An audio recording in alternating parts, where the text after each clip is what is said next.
नमस्कार दोस्तों, आप सुन रहे हैं मेरी कहानी मेरी जुबानी। सुबह होते ही हर कमरे से एक कप कड़क चाय की ऑर्डर आ ही जाती है। राकेश आवाज़ देता है, सुधा एक कप कड़क चाय हो जाए।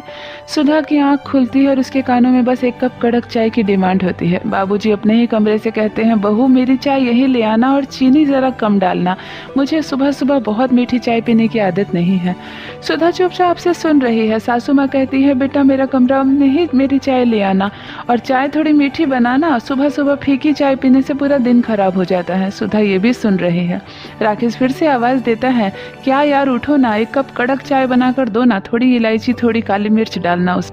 सुधा मन ही मन मुस्कुराती है और कहती है, हाँ मैं चाय बनाने वाली मशीन जो हूँ, किसी को फीकी चाय चाहिए, किसी को ज़्यादा चीनी चाहिए तो किसी को कड़क चाय चाहिए। सुधा याद करती है जब वो कुंवारी थे और उसके पिता चाय मांगते थे सुबह सुबह तो माँ के पैरों में दर्द होता था। माँ आवाज़ देती थी, सुधा बेटा बाबूजी को एक कप चाय बना कर दे दो, तो सुधा झुंझला कर कहती थी, माँ सुबह सुबह मेरा मूड मत खराब करो, पापा का क्या है दिन भर चाय पीते रहते हैं, आप ही संभालो, मैं नहीं दे सकती इतना चाय, मैं जब नहा धोआ कर किचन में जाऊंगी तो एक कप चाय दे दूंगी, अभी तुम बना दो ना। माँ पैरों में दर्द होने के बावजूद भी धीरे धीरे रसोई जाती और पिताजी को एक कप चाय देती, पर सुधा उठकर नहीं देती।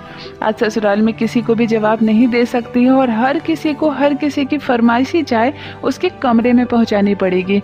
किसी ने ये नहीं कहा कि सुधा अपने लिए भी एक कप अच्छी सी चाय बना लेना। सुधा मन ही मन मुस्कुराती और कहती है, यही तो विडंबना है बहू की।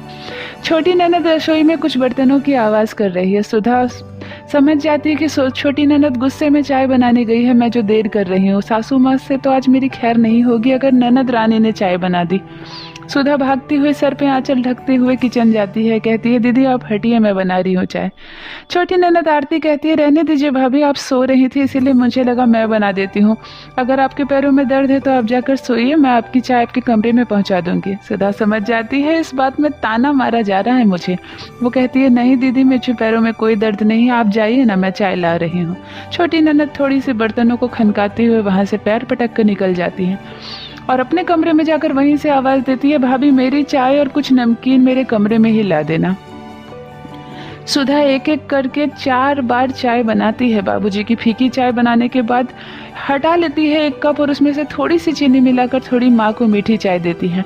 पति के लिए अलग से चाय चढ़ाती है जो बहुत ही कड़क होनी चाहिए। तेज पत्ते, काली मिर्च और इलायची डालकर पूरा खौलाया जाता है उस चाय को और तब जाकर बनती है पतिदेव की 1 कप कड़क चाय।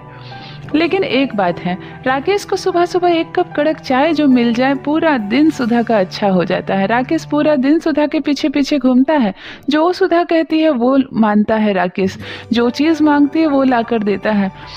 जवाब में बदले में राकेश एक ही बात कहते हैं, तुम्हारे हाथ की 1 कप कड़क चाय मिल जाए मेरी थकान दूर हो जाएगी। ये लाइन सुनकर सुधा को बहुत अच्छा लगता है।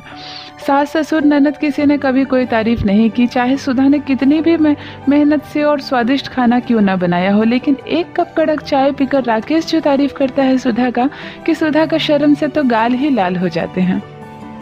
राकेश के ऑफिस में उनके कुछ बॉस और उसके कुछ सीनियर्स को राकेश ने घर पर डिनर के लिए बुला लिया है। राकेश फ़ोन करके सुधा को कहते हैं कि सुधा देखो, कल मैंने डिनर प्लान किया है और हमारे ऑफिस से 7 लोग आएंगे, तुम कल रात के डिनर के लिए अच्छी अच्छी मेन्यू तैयार कर लेना और सब कुछ तुम्हें ही बनाना है, सोच लेना।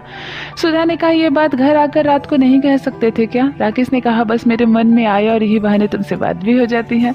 सुधा मुस्कुराती है और कहती है, किसी बात की चिंता मत कीजिए, आपके बॉस खुश होकर जाएंगे, इतना स्वादिष्ट खाना बनाऊंगी। राकेश अगले शाम जब आता है घर तो सुधा कहती है, सुनिए जी, कल ऑफिस के लोग आ रहे हैं, मैं ही सामने रहूंगी, सबको डिनर करवाऊंगी, मेरे पास एक अच्छी साड़ी नहीं है, मैंने एक बहुत अच्छी साड़ी स्टोर में देख रखी है, मुझे वो लेकर दो ना। राकेश मुस्कुराने लगता है और कहता है, मेरी जान 1 कप गरम गरम कड़क चाय बना कर लाओ और साड़ी की जो कीमत है वो मुझसे ले जाओ और तुम कल खरीद लेना। सुधा बहुत खुश हो जाती है, तुरंत भाग कर किचन जाती है और 1 कप गरम चाय बना कर लाती है राकेश के लिए। राकेश चाय पीते हैं और कहते हैं, कितना कीमत है साड़ी की? सुधा कहती है, बस 2000, कीमत तो 1800 ही है, इसीलिए 2000 देने से हो जाएगी।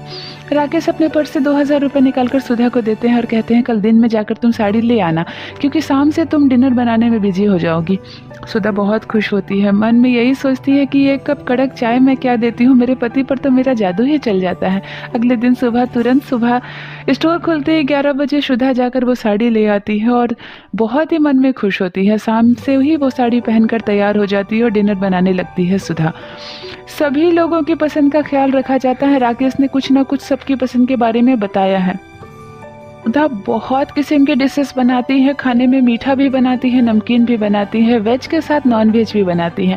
सारे डिनर की तैयारी हो गई है और 7 बजे ही सभी लोग घर में आ गए हैं। सभी बाकी के सदस्य अपने अपने कमरे में हैं और एक एक करके आके सभी मिलकर अपने अपने कमरे में चले जाते हैं। बस सुधा रसोई में रहती है और बीच बीच में आया करती है। राकेश कहते हैं सबको कि सर मेरी पत्नी के हाथ का एक कप कड़क चाय पीकर देखिए, मूड फ्रेश हो जाएगा। सब लोग कहते हैं हाँ भाभी जी एक कप चाय हो जाए, वैसे भी आज बहुत थकावट है, हम लोग ऑफिस से ही इधर चले आए हैं। सुधा जाती है और सबके लिए चाय बनाती है। जैसा पति को कड़क चाय बनाकर देती है वैसा ही सबके लिए बनाकर लाती है। सभी चाय की पहली चुस्की लेते ही हैरान रह जाते हैं कि ये तो हमारे ऑफिस के सामने जो कड़क चाय वाला है उससे भी अच्छी चाय है। सभी कहने लगते हैं राकेश को, यू आर लकी मैन, तुम्हें तो ऐसी चाय रोज पीने को मिलती होगी। राकेश मुस्कुराते हुए सुधा की तरफ एक नज़र भर देखता है। सुधा शर्म से आंखें नीचे कर लेती है। सुधा को ऐसा अहम होता है अपने ऊपर कि मैं बहुत खुशनसीब हूँ जो राकेश जैसे पति मुझे मिले। आज इतने लोगों के सामने मेरी चाय की तारीफ़ करके मेरा सम्मान बढ़ा रहे हैं। चाय की सच में सबने बहुत तारीफ़ की। उसके बाद थोड़ी देर के बाद सुधा कहती है डिनर तैयार है और ठंडी हो जाएगी, आप लोग खा लीजिए। सबको सर्व किया जाता है डिनर और सुधा बहुत ही प्रेम से आदर से सबको डिनर करवाती है। डिनर के बाद सभी घर जाने लगते हैं और सुधा की और राकेश की खूब तारीफ होती है। सभी राकेश को कहते हैं राकेश तुम बहुत लकी हो, ऐसी पत्नी बहुत किस्मत से मिलती है। इतना स्वादिष्ट खाना भाभी जी हमने कभी नहीं खाया था, और हाँ आपके हाथ की कड़क चाय पीने के लिए हम फिर आएंगे। सुधा कहती हैं जरूर आइएगा भाई साहब, मैं हमेशा कहूँगी कि जब आप लोगों को कड़क चाय पीनी हो इनके साथ आप लोग आ जाया कीजिएगा। राकेश को बहुत खुशी होती है। सुधा ने बहुत ही अच्छे स्वभाव और व्यवहार के साथ सबके साथ ट्रीट की और सच में इसका नतीजा ये होता है कि राकेश की कुछ ही दिनों के बाद प्रमोशन हो जाती है। राकेश सुधा को बहुत थैंक यू कहता है कि यार तुम्हारे हाथ की चाय ने तो कमाल कर दी। सुधा अपने ऊपर बहुत मुस्कुराती है और बहुत उसे खुशी होती है कि मैं चलो इस लायक तो हूँ, घर में कोई तो मुझे कीमत नहीं लगाता, पर मेरे हाथ की कड़क चाय ने आज मेरे पति को प्रमोशन दिला दिया। तो ये थी दोस्तों एक पति पत्नी की एक साधारण सी कहानी जिसमें एक कप कड़क चाय की वजह से पति का प्यार मिलता है पत्नी को। आशा करती हूँ दोस्तों ये कहानी आपको अच्छी लगी होगी। मेरी कहानियाँ पसंद आए तो चैनल को सब्सक्राइब जरूर कीजिए। बने रहिए मेरे साथ। आप सुन रहे हैं मेरी कहानी मेरी जुबानी। धन्यवाद।